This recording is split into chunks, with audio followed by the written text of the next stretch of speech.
Olá! Estamos aqui no nosso terceiro quadro, A Voz do RH. Um quadro feito para você, para mim, para ela, que quer ouvir a sua voz, a nossa voz, entender e compreender e defender aquilo que se faz importante, que se faz relevante. Quantas vozes precisamos ouvir e entender para estimular, para causar, para emocionar? E hoje, gente, nós temos uma voz incrível aqui, que vai trazer uma fala que emociona, que toca, que contribui e principalmente uma voz que motiva. E hoje a gente tem aí um tema fantástico, um tema que vai contribuir na jornada das pessoas que buscam mérito. O que é meritocracia? E é por isso que antes de falar do tema, eu gostaria que Maritânia falasse quem é ela. Eu não vou apresentar ela, gente, porque com certeza nada melhor do que a protagonista desse nome falar. Quem é você, Maritânia? Boa tarde, Adriana. É um prazer imenso estar aqui hoje falando de um tema tão importante que para a minha vida foi primordial. Eu sou Maritânia Aparecida Figueiredo, eu sou o CEO da Cristal Massas, mas nasci em Minas Gerais e uma vida muito simples. Eu sou filha de cortadores de cana, ou seja, para mim a vida ela não teve privilégios. Então, desde sempre eu tive que aprender a me reinventar. E aprendi isso, inclusive, com os meus pais, que ao invés de se lamentar, eles buscavam soluções. Eu sempre gosto de frisar sobre um caso do meu pai fazer uma parceria com um compadre, tendo um cavalo e uma carroça como sociedade, né? Então ali eu já comecei a entender o que era empreender também. E ao longo desses anos, né, eu acabei decidindo vir para Curitiba aos 15 anos, e aqui eu comecei a trabalhar como faxineira. Comecei a trabalhar como faxineira e ali eu fui vendo oportunidades de crescimento dentro da empresa. Eu sempre digo que a minha trajetória foram de muitos desafios. Eu tive muitos desafios na minha vida, né? Desde a perda do meu filho, então eu tive que me reinventar na dor, né? E eu procuro trazer isso para os meus negócios também. Eu procuro trazer essas dificuldades como uma forma de impulsionar os meus negócios também, mas ao mesmo tempo ter um olhar diferente para os meus colaboradores, né? E ter um olhar diferente, inclusive, para pessoas que não estejam também naquele ambiente da nossa organização. Que eu possa falar sobre isso, inclusive como estou falando aqui com vocês hoje, para que eu possa impactar e motivar as pessoas a se desenvolver, né? E eu digo assim, fazer com que o teu trabalho realmente apareça. É isso, Adriana. Ai, que lindo. E sabe, Maritânia, que eu acho fantástico? E eu acredito que vocês que estão nos ouvindo, vocês que têm sonhos, vocês que muitas vezes não acreditam que podem ser e se tornar, a Maritânia, ela usa de faxineira a CEO, né? Porque, gente, ela saiu, né, do lugar que ela cortava cana, de cortar cana, ela foi faxineira, e no momento que ela teve de dor, que é a perca de um filho, ela precisou reescrever a história dela. E hoje, né, ser faxineiro, sair da vida, né, que você é uma vida de muito trabalho, de muito suor, e você conseguir caminhar para se tornar CEO, não deve ter sido fácil, né? E com isso, eu tenho algumas perguntas para fazer para você relacionada a isso, porque você entrou numa empresa, né, que te deu oportunidade. Mas a primeira pergunta é: todas as empresas dão oportunidades para os colaboradores? Segunda pergunta: se dão ou não dão, o que isso impacta na construção da cultura de uma empresa? É uma pergunta perfeita, Adriana, porque assim, infelizmente, sendo sincera, eu acredito que não. Hoje, infelizmente, a gente tem pessoas que não são vistas, né? Mas também eu acredito que é um conjunto, né? Existe muitas empresas que têm oportunidade, mas que também o colaborador ele precisa se mostrar. Mas muitas vezes a pessoa veio de uma vida simples e acha que não tem fala. Então a pessoa também tem que querer. Eu sempre digo que dentro de uma organização tem muita gente boa, né? Pessoas que, infelizmente, não sabem se vender. Em contrapartida, tem pessoas que se vendem muito bem e, às vezes, ganham uma promoção, né? Infelizmente. Não pela questão de condição de trabalho melhor, mas porque muitas vezes entrega mais até sem qualidade, né? Então eu sempre digo assim, você tem que ter, a organização tem que ter um olhar diferenciado também para conseguir enxergar essas pessoas, né? E eu gosto de trazer, inclusive, junto com isso, a importância que os gestores e que as empresas entendam realmente enxergar pessoas, olhar pessoas e ver pessoas. E dentro desse contexto me faz lembrar muito que as pessoas, elas vivem muito o momento, né? E a vida não é feita de momento. A vida é feita de história, né? Como a sua história. E dentro disso eu tenho uma outra pergunta. O quão é importante que os gestores conheçam as histórias dos seus colaboradores? Eu acredito que é essencial. Na verdade, eu entendo que na correria do dia a dia é muito difícil, mas eu sempre brinco, até eu gosto de chegar na empresa e já dando aquele bom dia. Eu sempre digo assim, é um bom dia que muitas vezes pode transformar o dia daquela pessoa, né? E eu procuro olhar para cada colaborador e sentir, né?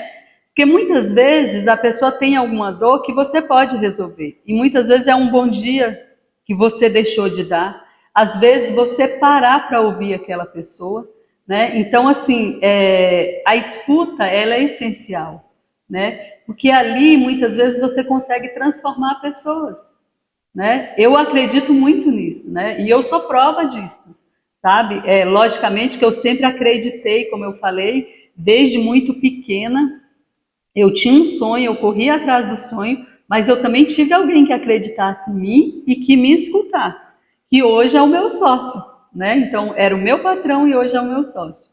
E eu digo que a escuta, ela faz milagres, né? Então, quem tiver oportunidade, sim, procure escutar, procure olhar diferente para os seus colaboradores. Que fantástico. E olha, você trouxe uma palavra tão importante, a escuta, né? É algo que o dia a dia, a correria, ela não permite mais nós parar e ouvirmos realmente as pessoas.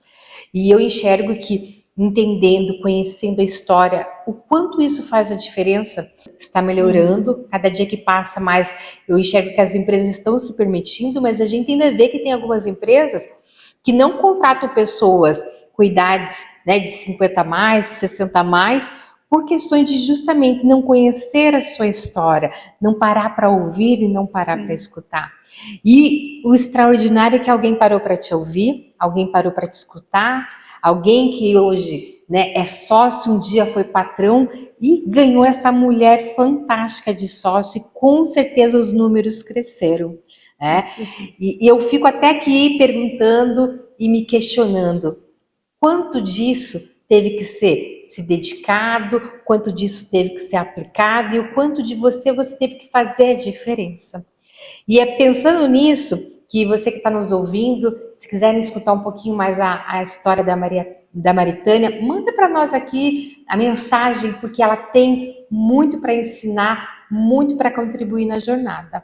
Com isso, Maritânia, a gente já vai meio que caminhando para o nosso final. Eu queria que você desse um recado para as empresas, para os gestores, para quem está nos ouvindo, para quem está buscando sua oportunidade, para quem não se sente merecido. Qual é o recado que você dá para nós, por favor? Então, o recado que eu deixo para as empresas é que elas comecem a olhar os sonhos dessas pessoas, né? Eu sempre digo que se você tem um colaborador que tem meta, ele vai trabalhar para isso. Então, você precisa conhecer qual é o sonho, né? Então, momentos rápidos que você pode descobrir, né? De repente, você fazer uma dinâmica da árvore dos sonhos, né? No final de ano, em uma data específica, né? E para aquelas pessoas que sonham em realmente galgar o teu espaço, o que eu digo é assim, vá atrás, mas faça com que alguém enxergue, né? Eu sempre digo que não é só trabalho, você tem que querer, você tem que se vender, né? Então, como eu digo, os dois lados. A pessoa tem que querer, a empresa tem que olhar, e esse conjunto, com certeza, a tendência, inclusive você comentou, é que neste momento já tem algumas empresas olhando diferente, inclusive para a questão da maioridade, né? 40 mais, que até então era, que eu digo assim, o mercado em si não tinha esse olhar criterioso do que essas pessoas poderiam contribuir com a empresa. Eu já vejo que pode contribuir muito, com toda a experiência, né? E muitas vezes a gente está buscando soluções, você traz uma pessoa dessa, ela já traz a solução para você, né? Então acho que a gente tem que conseguir fazer com que tenha um olhar humanizado, sabe? Eu acho que o segredo é esse, você não vê só números. A empresa ela não pode ser só números, não são só planilhas, são pessoas. E eu gosto sempre de trazer, empresa é formada por pessoas. Sem pessoas, uma empresa não tem capital. Exatamente. Sem pessoas, uma empresa não existe. Exatamente. E eu também queria que você desse só um recadinho para aquela pessoa que hoje ainda não acredita nos seus sonhos, porque você colocou dentro de você um sonho de se tornar CEO. Qual é o recado que você dá para as pessoas que hoje tá lá, adormecido os sonhos de ser, de poder crescer, né, de trazer aí uma capacidade extraordinária para a sua vida? Qual é o recado que você dá para essas pessoas? O recado que eu dou para essas pessoas, Adriana, é que o sonhar, né, é agir, né? Então, assim, veja, eu nasci em Minas Gerais, num povoado onde não tinha água, não tinha luz, era uma inércia total. E, de repente, eu me vi em Curitiba, inicialmente como doméstica, depois como faxineira, só que eu tinha um propósito muito maior em minha vida, né? Veio as dificuldades, eu tenho 4 filhos, me vi como mãe solo há 21 anos atrás, que foi do meu 4º filho, criei todos os meus filhos, então, assim, dificuldades e desafios vão existir, né? Eu sempre falo que a minha maior dor, que foi perder o meu filho aos 15 anos, ali eu achei que tudo tinha se acabado, mas Deus, ele me honrou, porque eu sempre acreditei. E com essa força que eu trago para essas pessoas, é assim, que olhe para si, descubra a sua força, porque sonhar é agir, né? Levanta e vamos para cima, né? Vamos para cima, porque é possível. Maravilha. Sonhar é agir. Então, eu quero encerrar o nosso quadro aí dizendo sonho. Mas, para a gente sonhar, a gente tem que dar um passo, tem que ter atitude e, principalmente, permitam que as vozes que muitas vezes se calam, elas floresçam e você dê voz àquilo que você busca e àquilo que você acredita. E empresas, olhem, enxergam, busque conhecer a história das pessoas que hoje trabalham para você. E para encerrar o nosso quadro, a gente tem um mimo para você aqui. Queria que fique à vontade para abrir. Esse nosso mimo é um presente que a Inova, e juntamente com o quadro Voz RH traz, é um chazinho. Dentro desse chazinho tem especiarias que cuida da sua voz, que cuida de você. Tem uma xícara também que representa essa voz maravilhosa, né? A sua voz. E também dentro tem mais um mimo que foi patrocinado pela Flora Cura. Agradeço a Vanessa, que ela mandou especialmente para você. E nós agradecemos o seu tempo, agradecemos essa jornada incrível e principalmente agradecemos a sua história, que nos toca, nos comove e com certeza leva nós a outros patamares. Eu que agradeço e quero avisar vocês agora também que dia 12 agora vai ter o lançamento do livro Elas que Empreendem, que é do resultado da premiação Empreendedora Curitibana 2025. Então convido vocês aqui no Hub do Peão para poder estar conosco a partir das 18 horas também. Olha, pessoal, que fantástico. Dia 12 de março, isso, no Hub do Peão, Elas que Empreendem, com a história dessa mulher incrível. Então, o Voz da RH encerra aqui. Esperamos você no nosso próximo quadro. E o que será que terá no nosso próximo quadro? Quais serão as vozes que estarão aqui compartilhando suas histórias, trazendo para nós essa emoção, nos motivando e deixando a gente com um gostinho de quero mais. Até a próxima!